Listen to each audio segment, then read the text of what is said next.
Assalamualaikum, Ustaz. Waalaikumsalam warahmatullahi Eh, wabarakatuh. Bagaimana kabarnya, Ustaz? Alhamdulillah, Ustaz. Baik. Alhamdulillah, baik. Jadi, Ustaz, monggo waktu terdekat kami persilakan. Baik. Bismillahirrahmanirrahim. Assalamualaikum warahmatullahi wabarakatuh. Alhamdulillahi rabbil alamin wa bihi nasta'inu ala umuri dunya waddin. Wassalatu wassalamu ala asyrafil anbiya'i wal mursalin wa ala alihi wa sahbihi wa man tabi'ahum bi ihsanin ila yaumiddin. Asyhadu an la ilaha illallah wahdahu la syarika lah. الملك الحق المبين وأشهد أن محمدا عبده ورسوله صادق الوعد الأمين أما بعد. Alhamdulillah, pada pertemuan kita ketiga ini insya Allah kita akan melanjutkan pembahasan terkait bagaimana Islam mengatur keluarga. Apa kontribusi Islam di dalam membuat kekeluargaan itu bahagia, di dalam membuat kekeluargaan itu saling mengerti antara satu dan yang lainnya. Kita akan membahas kitab yang ditulis oleh Said Muhammad bin Alawi Al-Maliki Al-Hasani, yaitu Adabul Islam fi Nizamil Usrah, di mana sekarang kita sampai pada bagian ketiga dengan judul Manhajul Islam fi Tashri'i Anzimatil Usrah. Cara Islam, metode Islam, uslub Islam di dalam pensyariatannya peraturan keluarga. Jadi cara Islam mengatur pensyariatan di dalam mengatur keluarga itu seperti apa? Qala al-musannif rahimahullahu ta'ala wa nafa'na bihi wa bi'ulumihi fid dharain amin. Ja'a fil Qur'ani mu'zamu ahkamil usrati mufassalatan taratan wa mujmalatan ukhra fi ayatin wa suwarin muta'addidatin bihasbi tatawwuril ahwali.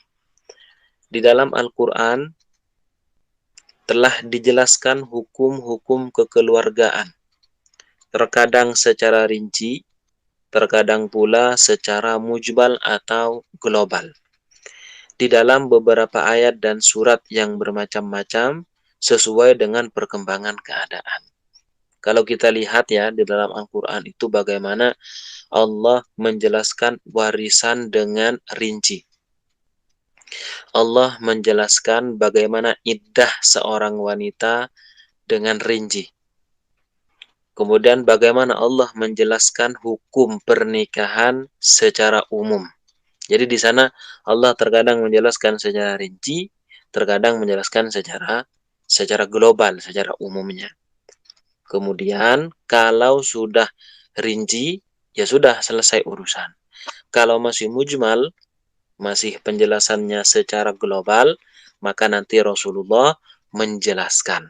Diikuti nanti oleh para sahabat yang menjelaskan ucapan sabda Rasulullah, diikuti kemudian oleh tabi'in, atba'ut tabi'in sampai ke kita sekarang ini. Wa yara al-bahithu al-mutabassiru anna umur al-usrati allati min sya'niha an tataghayyara wa tatabaddala bihasbil muqtadiyat. Orang yang membahas dengan melihat secara teliti. Jadi para ulama yang benar-benar mengkaji ayat-ayat Allah di dalam Al-Quran, bahwa urusan kekeluargaan yang mana memang keadaan urusan kekeluargaan itu akan selalu berubah dan berkembang. Jadi masalah-masalah terbaru itu akan ditemui. Masalah yang ditemui saat ini itu kebanyakan tidak sama dengan masalah yang didapati di saat Rasulullah masih ada. Perkembangan permasalahan baik di dalam fikih dan yang lainnya itu sangat banyak sekali.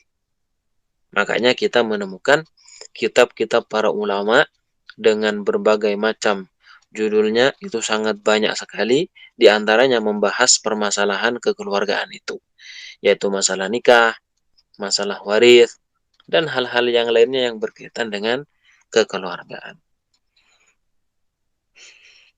qad awradaha asy-syari'u mujmalatan fi usulin 'amah wa qawa'id kulliyah. Syariat telah menjelaskan masalah ini secara global di dalam usul yang umum wa qawa'id kulliyah dan juga kaedah-kaedah yang menyeluruh. Agar apa? Litu'khadha minha ahkamuha. Agar nanti hukumnya bisa diambil. Bihasbi tajaddudil waqa'i. Sesuai dengan kejadian yang terjadi. Jadi memberikan penjelasan secara umum Rasulullah SAW. Lalu akhirnya kemudian dijelaskan oleh para ulama kira-kira apa yang bisa diambil dari hadis ini atau dari ayat ini. Mulahadhan tankihal manati taratan, dengan memperhatikan perbaikan manat. Manat itu suatu urusan yang tertentu, melihat dengan perbaikan suatu urusan tertentu, wa tahqiqul maslahati taratan ukhra ala dhawil kitabi was sunnah. Dan melihat kemaslahatan itu terkadang tadi disebutkan terkadang perbaikan secara keadaan yang khusus dan terkadang melihat secara tahqiqul maslahah. Jadi kemaslahatannya itu benar-benar ditahqiq. Tentunya semua itu ala dhawil kitab was sunnah, berdasarkan Al-Quran dan hadis. Jadi perkembangan permasalahan yang ada di antara kekeluargaan itu sebenarnya pembahasannya sudah ada di dalam usulul Islam. Jadi dalam usul yang sifatnya menyeluruh serta kaedah-kaedah yang umum, baik itu dari Al-Quran ataupun hadis, itu sudah ada. Jadi dulu awalnya Islam memang terkadang merincikan seperti masalah waris. Ya, masalah waris itu memang agak rinci di dalam ayat Al-Quran. Begitu juga dalam masalah-masalah yang lain. Tapi kalau misalkan dalam nikah, itu kan disebutkan secara umum saja di dalam Al-Quran. Begitu juga berbakti pada orang tua, itu kan disebutkan secara umum. Kemudian teknisnya seperti apa, dan yang lain-lainnya itu dijelaskan oleh As-Sunnah. Amma ma yata'allaku bi umuril usrati minal aqaid allati min sya'niha thabat wal istiqraru. Adapun yang berkaitan dengan urusan kekeluargaan, di mana ada hubungannya dengan akidah yang memang keadaannya itu tetap tidak akan pernah berubah. Kalau yang tadi di awal poin pertama itu kan urusan-urusan kekeluargaan, di mana kejadiannya, hukumnya itu bisa berubah tergantung keadaannya. Karena di sini adalah masalah fikih yang tadi disebutkan. Jadi masalahnya berkembang. Nah, adapun yang berkaitan dengan sesuatu di mana dia tidak akan berkembang, seperti apa akidah. Di dalam Islam juga memperhatikan bagaimana seharusnya usroh, seharusnya kekeluargaan ini. Apa dalam masalah akidah ini? Faqad ja'at la taghyira fiha wa la tabdil. Makanya akidah yang kemudian harus diyakini oleh sepasang keluarga, ya satu keluarga, itu tidak akan pernah berubah dan tidak akan pernah berganti. Seperti apa? Kal imani billah. Seperti beriman kepada Allah Subhanahu wa taala, wa tasdiqi birrusul, dan mempercayai para rasul, para utusan. Nah, kalau ini kan tidak akan pernah berubah ya. Nah, wal imani bil ghaib, dan juga beriman pada hal yang gaib. Hal yang gaib termasuk diantaranya akhirat, surga, neraka, ya, surat, dan hal-hal yang lainnya yang intinya adalah gaib. Wa nahwi dzalika minal aqaid mimma jaa fil kitab was sunnah, dan yang semacamnya daripada akidah-akidah yang telah dijelaskan di dalam Al-Qur'an maupun sunnah. Wa hiya thabitatun muhkamatun la yajuzu taghyiruha wa tabdiluha. Masalah ini, akidah ini adalah thabitah, tetap, dan juga muhkamah. Jelas sekali permasalahannya, dia tidak akan pernah berubah dan tidak akan pernah berganti. Li'annaha awwal wajibin 'alal mukallafi, karena hal ini adalah awal pertama kali kewajiban atas orang yang mukallaf. Jadi bagi orang yang mukallaf tentu dia harus meyakini hal-hal yang tadi disebutkan, termasuk di dalam kekeluargaan. Jadi ada seorang anak, dia keluarganya bertanggung jawab, orang tuanya bertanggung jawab untuk mengajarinya tentang keimanan kepada Allah, keimanan kepada Rasulullah SAW dan hari akhir.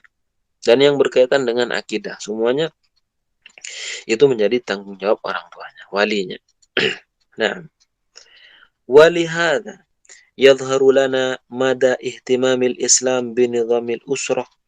Oleh karena inilah menjadi jelas bagi kita batasan perhatian Islam dengan peraturan kekeluargaan itu tadi.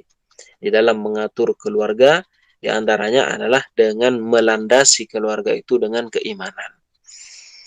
Dengan keimanan.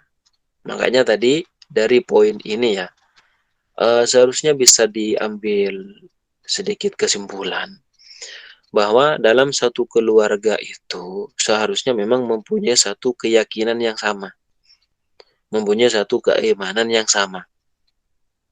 Di dalam Islam jelas sekali ya, antara suami, istri, dan anak itu keyakinannya harus sama.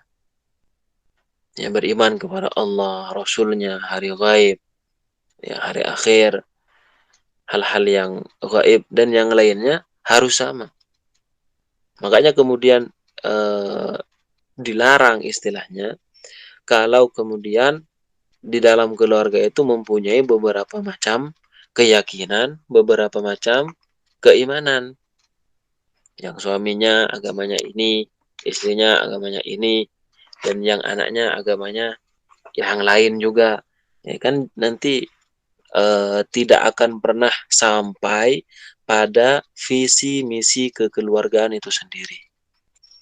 Ya, jadi apa yang dia inginkan, yang dia harapkan di dalam mencapai tujuan dalam berkeluarga itu tidak akan pernah bisa terrealisasi. Seperti itu. Enggaknya pondasi utama memang ini. Pondasi utama harus keyakinannya itu sama antara keluarga itu. Naam. Wa wada'aha fi a'la darajatil i'tibar. Dan Islam juga meletakkan nizamul usrah ini di dalam mengatur keluarga ini diletakkan fi a'la darajatil i'tibar di tempat yang paling tinggi untuk kemudian bisa diambil ibarat. Warabataha bil aqaidi aslan, dan mengikat keluarga itu dengan akidah Islamiyah secara pokoknya. Jadi diikat dengan akidah Islam. Wabil ahkami tafri'an, dan secara tafri'nya, secara furu'nya bil ahkam dengan hukum-hukum Islam, dengan fikih. Nah, kalau di dalam keluarga nanti misalkan fikihnya ada sedikit perbedaan, misalkan ya itu tidak mengapa. Tapi pondasinya terkait masalah iman kepada Allah, Rasulullah, hari akhir, ya kan, kiamat, itu tidak boleh berbeda. Tidak boleh berbeda. Kalau secara tafri, hukum-hukum secara furu'iyahnya, ya itu nggak masalah. Nggak apa-apa. Walaupun berbeda. Wala syakka annal usrata al-muslimata hiya nawatul mujtama'i salih. Dan tidak diragukan lagi bahwa keluarga muslim, ya, keluarga yang imannya sama, itu merupakan bibit masyarakat di dunia ini. Merupakan bibit ya, bibit unggul di dalam kelompok manusia yang nantinya akan menjadi soleh. Jadi ini merupakan keluarga muslim itu yang merupakan bibit. Mempunyai keyakinan yang sama, iman yang sama, itu bibit unggul untuk kemudian menjadikan masyarakat ya menjadi lebih baik. Fatajibul inayatu biha bil muhafadhati ala aqdi zawajiha al-islami aqdan sahihan.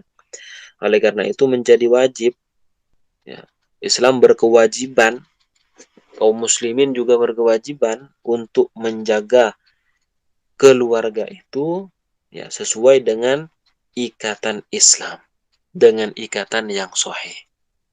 Hanya benar-benar diperhatikan. Ba'idan an abathil abithin, jauh daripada kesia-siaannya orang yang berbuat sia-sia. Litahqiqil ahdafis samiyah minar rahmati wal udfi wasakani an-nafsi. Untuk mewujudkan tujuan yang tinggi berupa rahmah, kasih sayang, wal udfi, dan juga lembut hatinya, dan juga ketenangan jiwa, wasakani nafsi, dan ketenangan jiwa.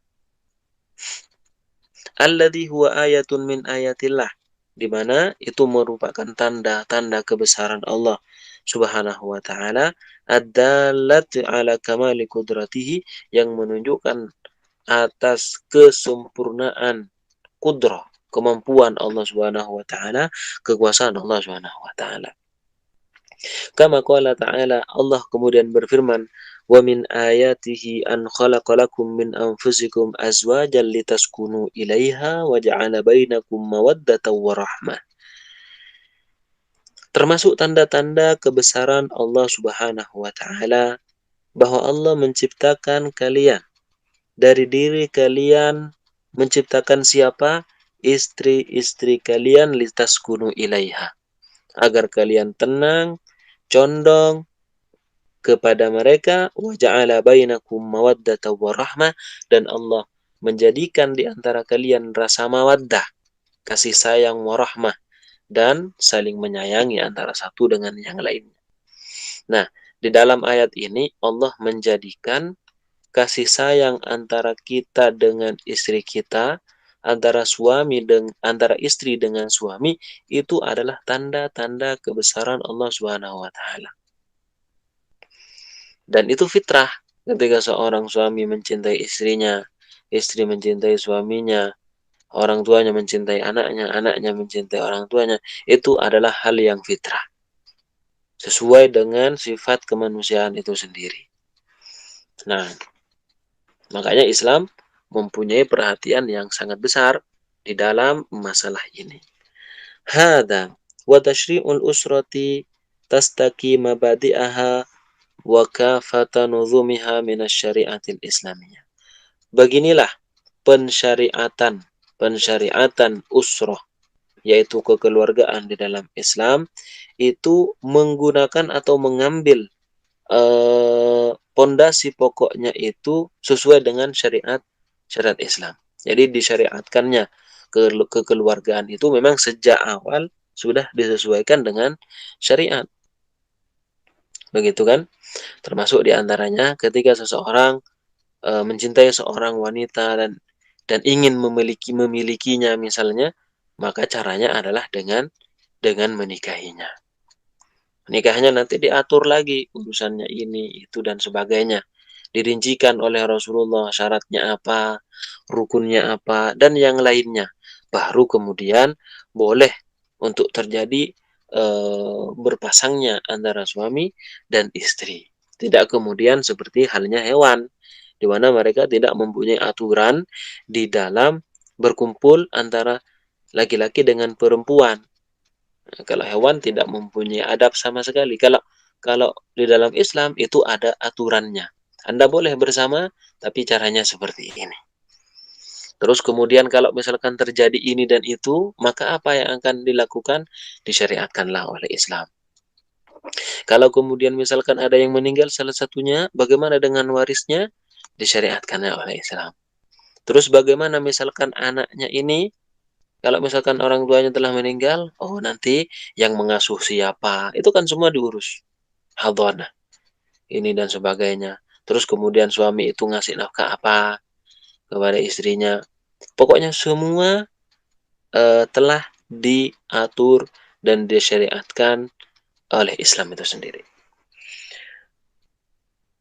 Walihada lam takhda' fil ahdil awal li ayyi taghyirin ajnabiyyin wa nufudhin hukumiyyin lima kanatil usratu muhsinatan bil aqaidil imaniyah lada kulli muslimin. Oleh karena itulah, di dalam masa-masa awal, mula-mula Islam dipeluk oleh orang-orang Makkah dan sekitarnya, mereka itu, ya, peraturan Islam atau bahkan mereka ketentuan Allah, itu tidak akan pernah tunduk kepada perubahan yang dilakukan oleh orang di luar Islam. Misalkan ketika ada orang yang kemudian berupaya mengubah sistem berkeluarga di dalam Islam, itu tidak akan pernah tunduk, ya kan? Itu dulu. Jadi upaya-upaya untuk hal ini dulu itu sudah ada, ya, untuk merusak Islam, hukum-hukum Islam. Kalau sesuai dengan pembahasan kita dalam masalah pernikahan, itu sudah ada. Tapi Islam sekali lagi tidak akan pernah tunduk. Bahkan usaha-usaha itu tidak berhenti. Dari dulu sampai sekarang ya tetap ada. Bagaimana mereka berupaya untuk menghapus yaitu masalah warisan sesuai dengan syariat Allah. Mereka berupaya untuk kemudian membagi rata sesuai adil istilahnya. Sama rata, dibagi dengan sama rata. Jadi laki-laki dapat satu, perempuan juga dapat satu. Kenapa? Karena perempuan sekarang sudah bisa kerja apa segala macam. Pokoknya alasannya bermacam-macam.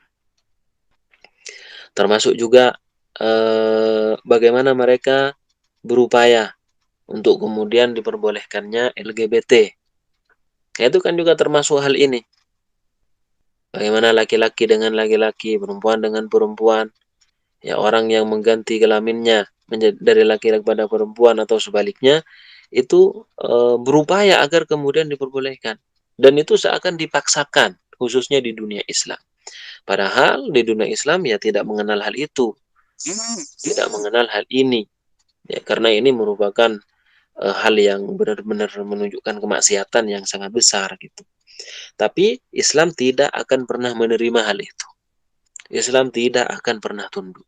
Pengemban Islam itu akan selalu menolak hal semacam ini. Makanya dalam ini sebagai pembenar dari sabda Rasulullah Sallallahu Alaihi Wasallam, apa kata beliau? La tazalu ta'ifatun min ummati zahirina alal haqqi, bahwa di antara umatku itu akan ada sekelompok yang akan terus-menerus menampakkan kebenaran. Zahirina alal haqqi, terus-menerus akan menampakkan kebenaran. Mereka tidak takut walaupun dicap sebagai orang-orang misalkan radikal, teroris, anti kebinekaan dan yang lainnya. Siapapun yang akan mencaci mereka, mereka siap menghadapinya. Bahkan misalkan mereka akan dikurung sekalipun, mereka siap untuk menghadapinya. Jadi Islam dan juga pengemban Islam tidak akan pernah menerima pada perubahan-perubahan yang berupaya dilakukan oleh selain Islam, di luar Islam. Baik itu datangnya dari Islam, dari kaum muslimin, dari luar kaum muslimin, atau malah dari kaum muslimin sendiri, seperti orang-orang liberal dan yang lainnya. Na'udzubillah min dzalik. Termasuk juga mereka berupaya bagaimana melepas simbol-simbol Islam seperti halnya misalkan kerudung, ya jilbab. Itu mereka berupaya untuk apa namanya? Menyudutkan kayak gitu kan, menyudutkan, termasuk juga cadar, menyudutkan bahwa orang yang seperti ini menggunakan yang seperti ini itu terindikasi ini dan itu. Jadi ini merupakan upaya dan itu sudah sejak dari dulu dan akan terus ada. Walaupun orang yang menyaingi hal ini, ya, yang akan selalu menampakkan kebenaran akan terus ada juga.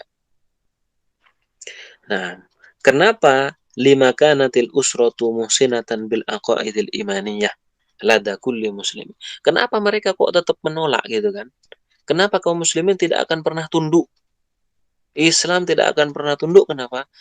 Karena kekeluargaan di dalam Islam, ya, pondasi di dalam keluarga Islam itu dibentengi dengan akidah imaniyah, al-aqaid al-imaniyah, akidah keimanan lada kulli muslimin, di setiap kaum muslimin. Begitu ya, di setiap kaum muslimin. Jadi sangat luar biasa. Kalau kita masih ingat ya, Ketika ada seorang wanita dilecehkan di negeri Amuria, maka kemudian kejadian ini terdengar oleh Khalifah Al-Mu'tasim Billah. Pada saat itu ada di Baghdad, beliau kirim untuk menghormati, untuk melindungi kehormatan seorang wanita ini. Jadi, apapun yang kemudian diupayakan oleh orang-orang di luar Islam untuk kemudian melucuti simbol-simbol kekeluargaan, ya kan, untuk mengubah sistem kekeluargaan dalam Islam, maka kaum muslimin tidak akan pernah mundur untuk membelanya.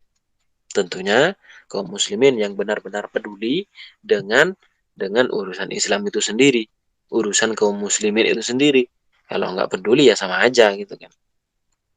Nah, waqad dhahara al-an annahu la hisanata lil usrah. Kalau kita lihat faktanya abad 21 ini, telah nampak bahwa keluarga Islam itu dilihat secara zahirnya tidak mempunyai pelindung. Tidak ada pelindungnya. Illa idza tasallahat bisilahil ilmi dini wal aqaidil imaniyah syar'iyyah. Kecuali apabila dia melindungi dirinya ilmu, dengan ilmu agama dan juga akidah Islam yang syar'i. Nah, makanya kita lihat secara umum saja, pondasi kekeluargaan sekarang itu sudah tidak ada bentengnya lagi. Makanya beliau mengatakan seperti itu karena melihat faktanya. Kecuali orang yang melandasi keluarganya itu dengan ilmu, ya, melandasi keluarganya itu dengan keimanan yang betul di dalam Islam. Kalau kita lihat orang-orang yang kemudian peduli terhadap hukum yang ada dalam kekeluargaan itu sangat sedikit. Makanya kita lihat di luar rumah kita, antara wanita yang menggunakan penutup dirinya dengan hijabnya, dengan jilbabnya, dengan kerudungnya, itu sangat sedikit. Kenapa? Karena tidak melandaskan kekeluargaannya dengan keimanannya, sehingga hal-hal yang penting seperti ini dia tidak akan melakukannya. Kita lihat juga bagaimana banyaknya di sana kaum bapak-bapak istilahnya, yang kemudian tidak bertanggung jawab kepada keluarganya. Dibiarkan terlantar, anaknya juga seperti itu. Sehingga kita lihat di pengadilan yang ada, gugatan cerai itu sangat banyak. Kenapa? Faktor ekonomi. Faktor ekonomi karena sang bapak ini, ya, suami-suami tidak bertanggung jawab lagi. Padahal nafkah itu merupakan hal yang wajib seperti ini. Ya tentunya sesuai dengan kemampuannya. Tapi intinya wajib, jangan kemudian dibiarkan, diterlantarkan seperti itu. Kita lihat juga di pengadilan sana, berapa banyak kasus perceraian. Bahkan di dalam beberapa bulan itu sampai ratusan.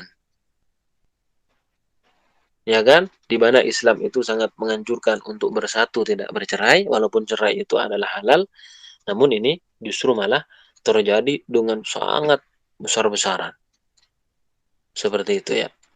Kita lihat juga di mana di sana ada wanita-wanita, ya, pemuda-pemudi, di mana mereka berpacaran sehingga kemudian bahkan lebih jauh dari itu, kemudian hamil, melahirkan, lalu dibuang.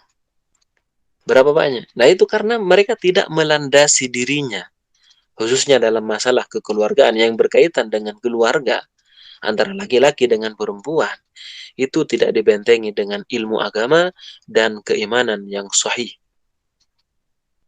Sehingga perbuatan-perbuatan yang melanggar syariat seakan terbiasa. Makanya kita mulai sekarang ya jadikan ilmu agama itu sebagai benteng di dalam kekeluargaan itu. Bukan isinya dalam kekeluargaan itu hanya senang-senang belaka. Kekeluargaan itu bukan hanya hura-hura saja. Ya, suami bagaimana menuntun istrinya. Ya, istrinya bagaimana menegur suaminya ketika memang suaminya salah di dalam urusan syariat. Jadi sehingga semuanya berjalan sesuai dengan ketentuan Islam. Ketentuan yang telah Allah ridhai di dalam Al-Quran dan Rasulullah di dalam hadisnya. Wabidzalika tabqa sabitatan mahfudatan min tiyaratil ilhad. Oleh karena itulah, dengan inilah kekeluargaan di dalam Islam, ketika sudah dilandasi dengan keimanan, ilmu agama, maka kekeluargaan dalam Islam itu akan kokoh terjaga dari arus perubahan. Bukan kita tidak mau perubahan, perubahan oke, selama perubahannya itu ya tidak kemudian melenceng dari Islam, oke, kita sangat menerima. Tapi kalau kemudian perubahannya ya katanya modern, tapi keluar dari Islam, ya jelas kita harus menolaknya secara mentah-mentah. Tidak sesuai dengan Islam, ya kita tolak, kita buang ke tong sampah. Wa tazyifatil ladzina yas'auna fil ardil fasad, dan juga terjaga ya dari hal-hal ya sesuatu yang akan merusak, di mana yang dilakukan oleh orang-orang yang memang suka merusak. Allah Subhanahu wa taala berfirman, "Wala yansurannallahu man yansuruh, innallaha laqawiyyun aziz." Dan sungguh Allah akan menolong orang yang menolongnya. Sesungguhnya Allah Maha Kuat lagi Maha Perkasa. Jadi di sini Allah menyebutkan Allah akan menolong terhadap orang yang menolongnya. Maksudnya bagaimana? Kan begitu. Allah akan menolong. Allah akan mengokohkan orang-orang yang melandasi hidupnya, dalam konteks ini melandasi kehidupan kekeluargaannya dengan Islam. Karena ketika dia berhukum dengan hukum Islam, ya kan, di dalam mengatur keluarga itu dengan Islam, mengatur anaknya, istrinya itu dengan Islam, maka berarti dia telah menolong Allah. Menolong Allah adalah dengan menerapkan hukum Allah, adalah dengan membela hukum Allah Subhanahu wa taala.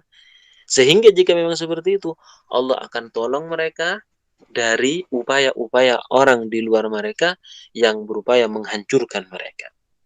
Fa'alaina ma'syarul muslimin. Oleh karenanya, wajib bagi kita, wahai kaum muslimin, an na'taniya bi ta'limil usrati. Kita harus memperhatikan diri. Bagaimana kita mengajarkan keluarga kita al-aqaidah diniyatul haqqa, yaitu akidah agama yang benar. Jadi suami berkewajiban memang ngajarin istrinya itu berkewajiban agar tidak kemudian tersesat. Diajari bagaimana seharusnya jadi seorang muslimah yang betul, anak-anaknya juga diajari bagaimana jadi seorang muslim yang benar, itu diajari. Wa taslihaha bisilahit taqwi, bisilahit taqwa, dan dia juga membentengi atau memberikan senjata dengan senjata ketakwaan, sehingga mereka punya tameng sendiri. Litakuna mutamassikatan bisababil aqwa minal akhlaq, agar mereka berpegang teguh dengan sebab ketakwaan yang paling tinggi, dengan sebab ketakwaan yang paling kuat, berupa akhlak-akhlak. Seperti apa? Rasa malu, kal haya. Malu dia kalau misalkan mau berbuat maksiat. Malu kalau kemudian dia akan melakukan sesuatu yang akan mempermalukan suaminya, mempermalukan keluarganya, dan yang lain. Jadi dia malu untuk berbuat dosa. Wal iffah, juga menjaga diri. Ketika sudah dibekali dengan Islam, maka dia akan menjaga dirinya. Tidak rela dia kalau misalkan menampakkan auratnya. Ya, tidak rela kalau kemudian dia akan menurunkan menurunkan harkat martabat suami atau istrinya. Tidak rela mereka. Wal muru'ah, dan juga mempunyai harga diri. Kai tumathila al-mujtama' as-salih, sehingga apa? Pada goalnya akan menciptakan masyarakat yang soleh, masyarakat yang diidam-idamkan oleh seluruh manusia, khususnya kaum muslimin ini. Makanya dalam masalah kekeluargaan ini, yang paling penting bagi kita itu adalah bagaimana melandaskan keluarga kita itu dengan syariat, itu dengan ilmu. Kalau misalkan tidak dilandasi dengan itu, maka tentu ini akan rusak, akan hancur dan binasa. Walaupun secara tatanannya tidak hancur asli, akan tapi mereka secara maknanya tapi sudah hancur. Makna keluarga itu sudah tidak ada lagi. Seperti itu. Alhamdulillah, ini yang bisa saya sampaikan. Selanjutnya saya kembalikan ke Ustadz Wendika.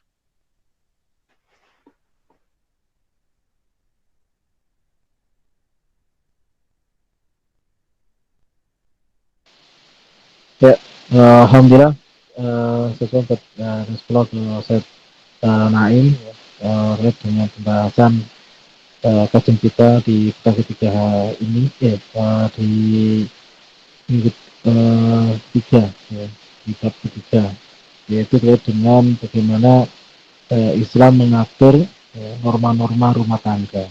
Jadi dia menyampaikan bahwa di dalam Islam ya, itu keluarga itu wajib dijaga ya, secara akidahnya. Ada eh, keluarga Muslim ya, itu harus satu akidah, ya, satu akidah. Walaupun nanti di dalamnya itu akan banyak boleh berbeda fikih gitu ya. Tetapi terkait dengan akidah itu harus sama. Gitu. Tidak boleh campur-campur. Gitu. Karena saat ini banyak keluarga muslim itu ya satu keluarga itu kadang campur-campur gitu ya. Dalam arti terkait dengan akidahnya. Jadi masyarakat umum ya ada mungkin uh, ada yang non muslim, ada yang muslim gitu ya. Jadi kalau memang yang mu'alaf gitu ya, orang tuanya masih non gitu ya, terus anaknya mu'alaf ya itu masih masih bisa lah ditolerir gitu ya. Tapi kalau dengan kita sebagai kaum muslim itu harus bisa menjaga keluarga kita, ya, saudara kita, gitu ya, anak-anak kita itu tetap terjaga akidahnya. Gitu. Nah, selanjutnya kita buka forum tanya jawab. Kami persilakan kepada para santri gitu ya yang mau bertanya ataupun juga kepada pemirsa Integrasi TV yang mau bertanya, kami persilakan gitu ya. Silakan, silakan kalau yang mau bertanya silakan catat ya. Eh, Mungkin ini bukan dari saya sendiri ya. Ini tadi tutup yang terkait dengan bagaimana eh, untuk mungkin saudara kita ya, mungkin kita yang paham ya, mungkin adik kita gitu ya. Misal kita ketika uh, adik ya atau keluarga itu mau rumah tangga gitu ya. Nah itu bagaimana uh, kita bisa memilih yang terbaik. Nah, kadang saudara itu kadang kan memilih sendiri. Nah bagaimana untuk bisa mengajak biar satu akidah gitu. Nah itu bisa pertanyaan yang pertama dari saya gitu.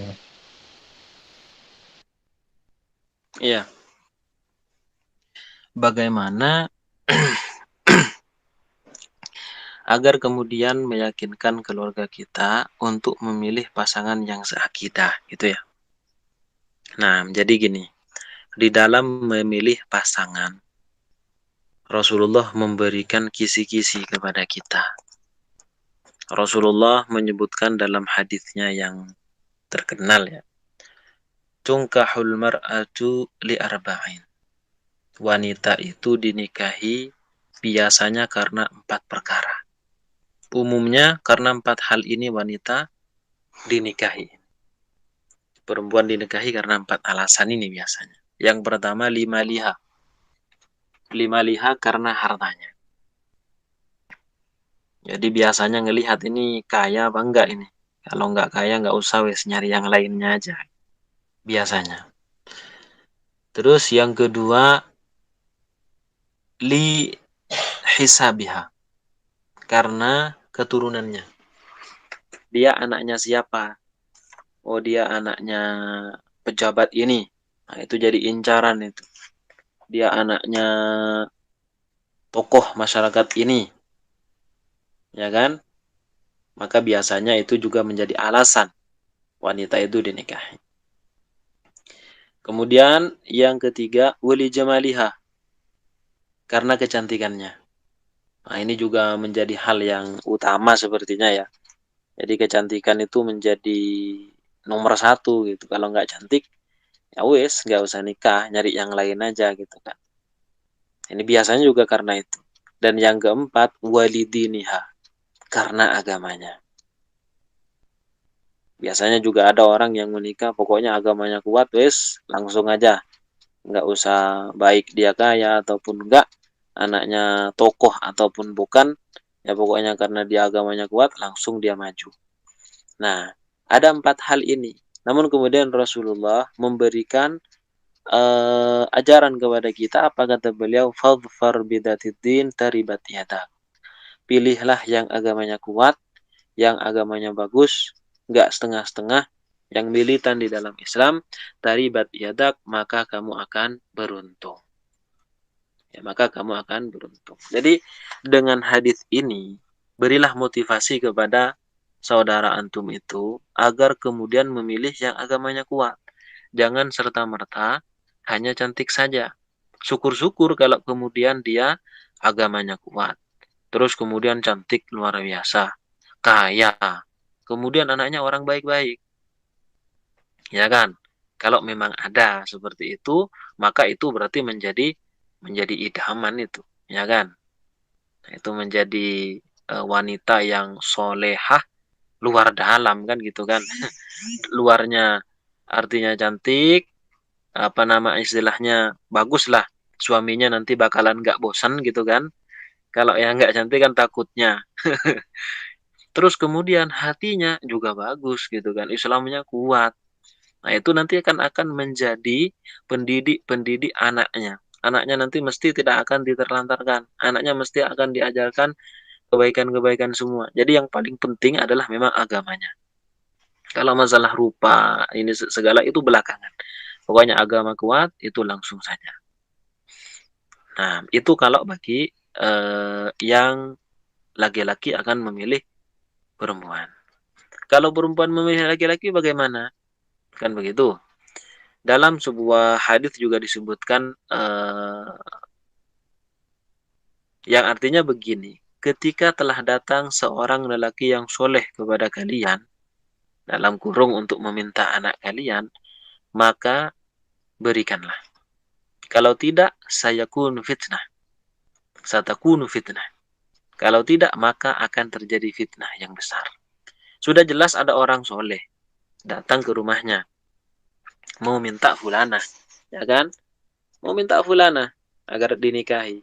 Tapi karena si orang soleh laki-laki ini mungkin hartanya biasa apa segala macam ya, mungkin wajahnya juga pas-pasan, anaknya orang biasa petani misalnya, lalu kemudian ditolak oleh si bapak dari wanita ini. Maka jika ini dilakukan akan terjadi fitnah, akan terjadi fitnah. Jadi kalau laki-laki kriterianya apa? Yang soleh, yang soleh, yang mempunyai ilmu bagus, yang mempunyai akhlak bagus, militansi kuat pada Islam. Nah itu dia, itu menjadi idaman itu, seperti itu. Nah mungkin itu Ustaz. Ya, alhamdulillah. Ini ada pertanyaan lagi, Zat. Bagaimana dalam pandangan Islam mengatasi masalah tatanan keluarga yang rusak di tengah sistem sekuler saat ini? Gitu. Bagaimana, Zat? Ya, jadi kalau untuk mengatasi sistem kekeluargaan yang rusak karena adanya sistem sekuler, sistem liberal kayak gitu kan, sebenarnya kita memang dalam masalah ini ya, karena penopang kita, junnah kita itu belum ada, maka kita mau tidak mau harus dimulai dari diri kita sendiri. Ibda binafsik. Jadi harus dimulai dengan diri kita sendiri. Bagaimana cara memulai dari kita sendiri? Dari keluarga kita sendiri, bagaimana caranya? Tentu dengan menerapkan hukum-hukum Islam yang berkaitan dengan masalah kekeluargaan. Kita ajarkan anak istri kita bagaimana dalam menutup aurat yang benar. Itu pertama. Bagaimana kemudian berinteraksi dengan lawan jenis yang bukan mahramnya. Itu benar-benar harus jelas. Jadi mereka sudah paham dalam masalah ini. Kemudian jika sudah seperti itu, kita akan menyebarkan kebaikan ini kepada mungkin saudara kita yang juga sudah berkeluarga. Bagaimana seharusnya, ya kan? Kemudian kita akan menyebar lagi ke orang lain, atau dengan bahasa lebih mudahnya, dengan berdakwah. Dengan berdakwah. Walaupun sistem yang digunakan sekarang tidak berlandaskan Islam, sekuler, dan benar-benar merusak pada tatanan kekeluargaan, maka tugas kita untuk memperbaiki itu semuanya adalah dengan dakwah. Dari diri kita dulu, keluarga kita, saudara kita yang sudah berkeluarga mungkin, kepada orang lain terus seperti ini, yaitu dengan dakwah. Karena orang-orang yang terusakkan dengan sistem ini, sebenarnya mereka tidak mau merusak keluarganya. Mereka hanya tidak tahu apa yang harus mereka lakukan dalam menghadapi masalah ini, apa langkah mereka. Mereka hanya nggak tahu. Ya kan? Kenapa mereka nggak tahu? Ya karena memang kehidupan antara kanan kirinya itu jauh sekali dari nilai Islam memang. Memang dibikin seperti itu oleh sistem sekuler agar mereka nggak tahu menahu terhadap hukum Islam. Beda kalau misalkan di hukum Islam, semua orang-orang bahkan sak petani-petaninya, ya kan, bahkan sampai penjual-penjual yang ada di pasar semuanya paham hukum Islam ketika Islam diterapkan, tidak sekuler. Tapi kalau sudah sekarang, makanya itu merupakan tugas kita untuk kemudian berdakwah. Ya, berdakwah, menerangi manusia bagaimana seharusnya di dalam berkeluarga. Ya, seperti itu, Ustaz. Alhamdulillah, dua pertanyaan sudah masuk. Ini juga waktunya sudah jam 6 ya. Mungkin kesimpulan buat pemirsa dan juga buat para santri terkait dengan kajian kita yang hari ini. Kesimpulannya. Ya, ya, Ustaz. Dari apa yang kami sampaikan terkait masalah bagaimana cara Islam di dalam pensyariatan norma kekeluargaan atau peraturan kekeluargaan.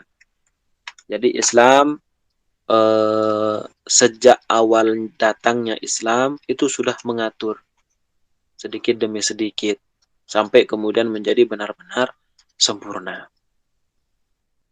Termasuk juga di dalam masalah di dalam memilih pasangan telah diatur oleh Islam bahwa harus kita harus satu keyakinan, satu keimanan, tidak boleh kemudian berbeda-beda, bercampur baur seperti itu antara keimanan satu dengan keimanan yang lain.